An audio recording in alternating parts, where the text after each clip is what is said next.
Hello and welcome back to the Wee Larder. If you're new here, please feel free to click on subscribe to be kept up to date with my new videos. Today I'm going to be making a delicious traditional Scottish beef shin stew. Now this recipe is based on some really old recipes that I was researching, and my family just absolutely love this recipe. It is such a melt in the mouth stew. It's so good. Now for this recipe you're going to need 2 tablespoons of butter or coconut oil, a chopped onion, 700 grams of beef shin or another type of stewing beef, 3 carrots chopped, 1 small turnip chopped. Now you want to keep your carrots and turnip quite chunky. You'll see in the video how chunky mine are. 4 cups of water, salt and pepper, and you need some sides as well, like mashed creamy potatoes, some fresh garden kale, or maybe some broccoli. Those are the things that I use in this recipe, but you could use different sides. So for this recipe I'm using beef shin. Now it's a really good cut of beef for a stew. It just creates such a melt in the mouth stew. Now I have actually trimmed most of the extra fat off of the edges of this beef, and I've cubed it as well. So I'm adding in a couple of tablespoons of butter into my cast iron pan here, and I'm just going to add in my chopped onion. And you can see the edges of the shin are quite fatty, so I'm just cutting off that excess fat. And there is quite a bit of fat that runs through this beef as well, but that's what gives it such a melt in the mouth texture. And I'm just browning the onions in quite a high heat. I want to get them nice and brown.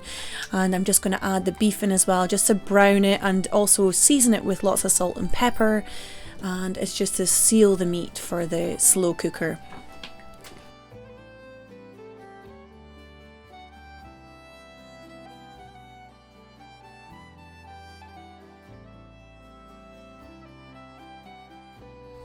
So just give it a few minutes in the pan. You want to give it a good stir around, a good seasoning, and you don't want to cook it. You just want to seal the meat so that it's nice and brown. And then we're going to transfer that to our slow cooker. And it's such a good time saver, the slow cooker. It's really good for a family meal. So I'm going to pop that into there and just give it a good mix around. And then I'm going to be adding in a cup of flour, and you want to give that a really good stir around just to ensure that all the pieces of meat and onions are coated with the flour as well.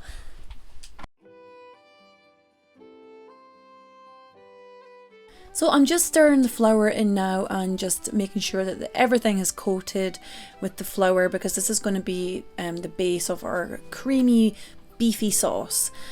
So I'm just giving it a really good stir around, and then I'm going to add in the carrots and the neeps and just give another stir around as well.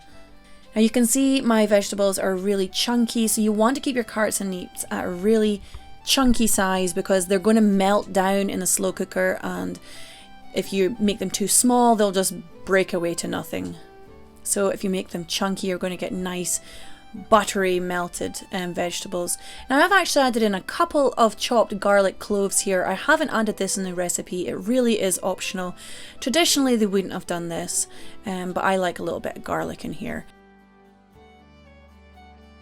So I've added in 2 cups of water here. Now I actually went on to add in another 2 cups because 2 cups just wasn't quite enough. So it was 4 cups of water in total. And this just is going to work with the flour in the slow cooker, and it's going to create the sauce. So we're going to switch the slow cooker to high for about 2-3 hours, and then I'm going to take it down to medium for about another 2 hours, and that will be all ready. And while that's cooking I am going out to enjoy a nice walk in the countryside with the dogs and little Mary. And it was such a beautiful day when I was out walking with Mary and the dogs. It was really lovely. And my dogs are a bit daft as well, as Labradors are, and they like to race each other for sticks, and you can see them here, they're like chasing each other for one stick, and in the end it actually splits and they both end up running away with a piece. Oh, they're so silly. So this is my kale patch in the garden. It's looking really quite overgrown at the moment with lots of things in there. It is organically grown, and I've got 3 different types of kale in there. And I've got some lovely lovage at the back there as well, borage, sorry, at the back there, and There's lots of lovely blue flowers which the bees like, so I like to keep those in the vegetable patch as well. Now this is my favourite kale. It's also known as Tuscan kale, but it's Cavolo Nero, and it's such a beautiful plant. It's really tall, really dark green as well. So I'm melting some butter in the pan for my sides, and I'm going to be just lightly stir frying my kale in there with a little salt and pepper. I've actually also added in a couple of wooden tablespoons full of sauce from the slow cooker. So by this time my slow cooking beef has been cooking for about 4 hours or something like that, and the sauce is really well on its way, so I've added in a couple of tablespoons of sauce into the kale as well, just to give it a really nice flavour, because not everyone likes kale in my house, but I absolutely love it, and it's such a nutritious vegetable, and the Scots really did eat so much kale traditionally. It's a really hardy plant and it grows in our climate really well. So us Scots have been living on kale for a long time. It's really, really nutritious. So I've just wilted that down slightly, and I also added in a little sprinkle of chopped onions as well. I haven't put all these ingredients in the main recipe card. These are just my extra sides that I'm having on the side. So you can put on the side whatever you like with your stew, whatever vegetables you like on the side of your stew.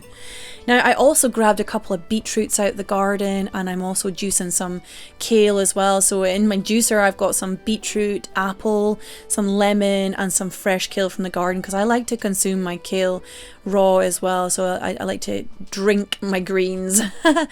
And I actually diluted this juice, so this isn't all the juice that I got from the juicer. This is actually a diluted version of the juice, so it was about maybe a third of that jug, and I filled the rest up with water just so we can have a nice healthy drink to have with our dinner. And beetroot is so nutritious, and it's a really good vegetable to juice, and the colour is just so vibrant. I absolutely love it.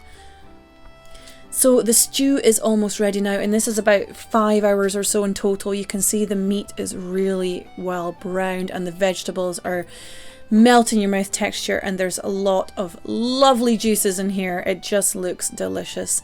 And I've also put in some chopped parsley in here as well, if you're wondering what those green bits are. Halfway through or so I put in some chopped parsley. You could skip the parsley, or you can put in any other herbs that you like as well. You could also put in a bunch of garden herbs at the beginning of this stew too.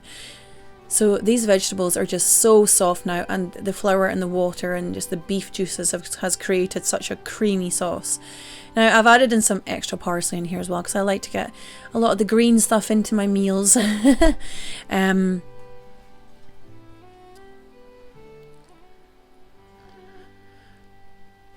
Now I'm just serving up the stew with some mashed potatoes on the side. We absolutely love creamy mashed potatoes in my house, and we just cream them up with a little bit of milk and salt and pepper. And I've got my delicious stir-fried kale on the side here, and I also cooked up some broccoli, which just cooked up in the same pan with the potatoes. I love a good amount of green on my plate. And we've got a really good helping of the delicious beef shin stew, and you can see it is like super shiny and delicious looking. It's so good.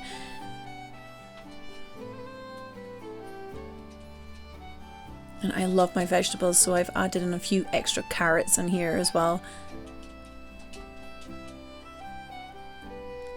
I actually went on to share this with my baby, and she absolutely loved it. So we just cut up like little pieces of our food for her. She doesn't get any kind of special baby food or anything. She just gets our home cooked family meals. And I've also sprinkled some more parsley on the top as well. You just can't get enough of the green stuff. So you can see this beef is just really tender, and the gravy is absolutely delicious.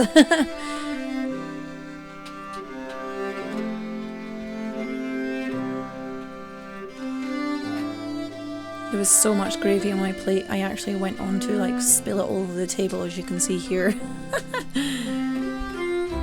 but it was so good. My baby loved the really tender pieces of neep and carrot. They were really enjoyed by her. So that's the recipe, folks. I hope you enjoyed that one.